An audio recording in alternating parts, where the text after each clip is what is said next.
Guys, inaya nga pala ulit ako ni Wanna Play mag-date daw ulit kami. Di ko naman siya matanggihan kasi nga naboboring din ako at wala rin ako magawa sa bahay namin. Dito niya nga pala ako dinala sa promenade. Pagpasok mo pa nga lang dito, ang dami mo na agad makikita na ilaw-ilaw. Grabe, ang sarap sa mata. Nakakatuwa din kasi meron din sila ditong mga pwedeng pag-exercisean.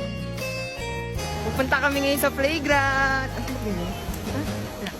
Papunta na nga pala kami sa playground. Kitang-kita nyo naman sa mukha niya guys, na grabe yung saya niya. Nakakatuwa rin kasi first time may nagdala dito sa akin sa ganitong galaan. Di ko nga akalain, napakarami palang tao dito. Grabe, napakasaya.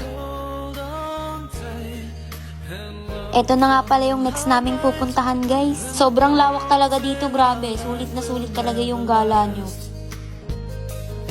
Ito naman yung pinaka-favorite kong spot sa lahat ng napuntahan namin. Kasi tignan nyo naman, sino ba namang hindi matutuwa dito? Napakaganda, iba-iba yung kulay para bang bumalik tayo sa pagkabata.